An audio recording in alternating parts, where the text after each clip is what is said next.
Hi Tim, I put together this quick video just to walk you through what I've set up based on those templates that you had sent me. I figure it's easier to do that than try to type it all out in an email.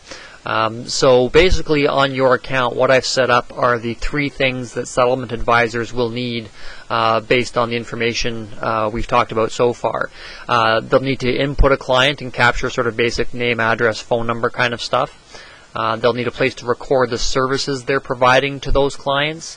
And lastly, they'll need a place to capture services provided to, well, I'll put in quotations, anonymous clients, perhaps people that have called in from overseas or different provinces or what have you, where they're not going to actually create a client record, but still need to capture the services they provided to those people.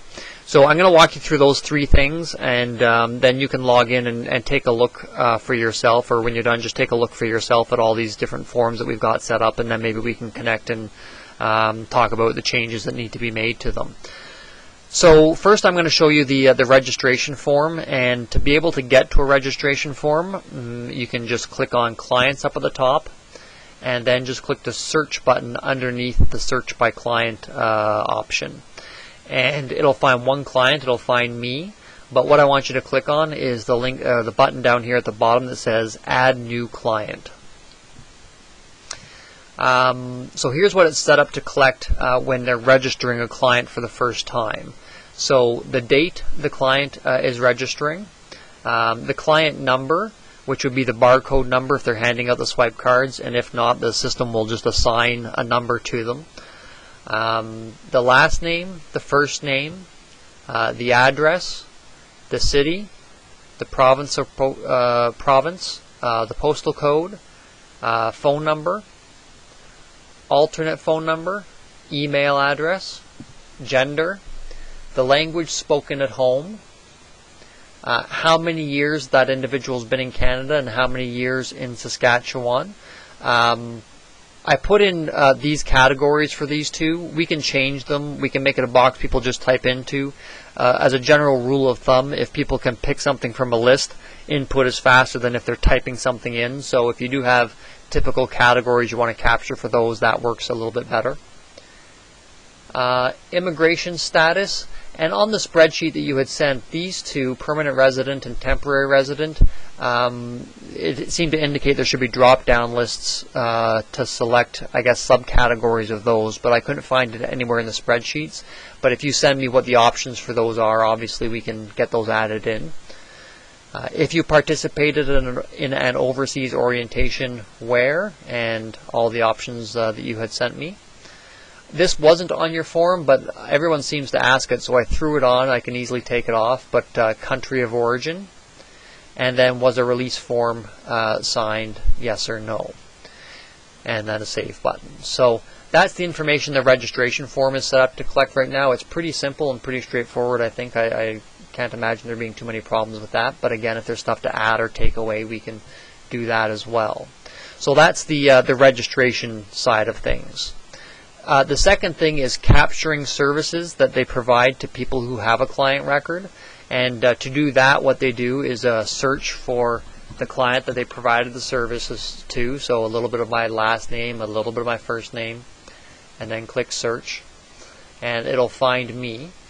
And then attached to me in the notes column, there's all these different links that say add new immigration process, new settlement process, new English training inquiry, employment inquiry, and so on down the list, all based on that spreadsheet that you had sent me. So if I come in and they've helped me with an immigration process question or inquiry, they click on the Add New Immigration Process or Inquiry. And in here, what we've got is the date that the service was provided, a place where they can put in a subject line for the note, so just a quick reference sort of for themselves, a method of contact, what the category of the inquiry was, and they can select more than one of these things. We want to talk about whether they should be able to select more than one or just one. We can go through the pros and cons of that on the phone if you like. Was the information requested available online? No, or yes in any of those multiple options. And was a referral made? And again, the options that were on those spreadsheets. Wherever there's an other option, they've got the choice of checking off other and then typing in what that other information it was that they had provided. So they fill in the form and they click save and it disappears. Now perhaps on that same visit they help me with some foreign credential recognition information, so they click on the foreign credential recognition one and say in person again. Again, the options that were on your spreadsheet: was information requested available online, and was a referral made. And if maybe no referral was made for whatever reason, they just leave it blank and click save again. So you can flip through all these different forms and take a look at the options. I think I've got them all copied properly. When we connect, as I said, we can talk about whether these should be drop-down lists or lists, but only let them choose one, and we'll go through that stuff on the phone. Just for your information, not that you would ever see this, but once they start entering all this information, if they want to see information they've entered for a client in the past, they click on the link at the bottom that says View All Notes, and what they can see is the list of notes they've input for this in particular individual. So they've got the complete client history there. The last thing to show you is the link up at the top that says Surveys. And it's going to look a little bit different for you. You're not going to see all this stuff down the side here. All you'll see are these first two columns. The ones that survey name and enter results. And they have the exact same forms that we saw attached to the client, except when they're entering it here through the surveys portion, it's not attached to a specific client.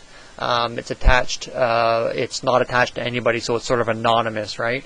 But again, if you flip through those, you'll see that they've got the same options that they do for if they are attaching it to a client. So if somebody calls in, asks about bringing family members over in general, information was available on the website, and maybe they were referred to CIC in this case, and then they click the Submit My Answers button, and it captures that information, which of course then can be reported upon. So again, starting at surveys, somebody calls in, asks about career advancement. They click on the Enter Results beside career advancement. Let's say this was an email they received, perhaps, someone asking about post-secondary education at colleges.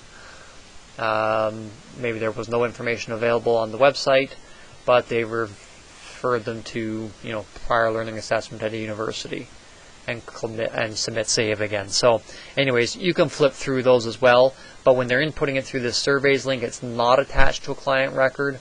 When they're inputting it through the clients menu by looking up a client and clicking on one of these, it's attaching it directly to that client's information. So flip through stuff and let me know what you think. None of it is carved in stone, obviously. We can make changes, but based on what you sent and the amount of information you're trying to collect, I think this is probably the best setup, but we can talk about some options when we connect. Thanks, Tim, and we'll talk to you soon. Bye for now.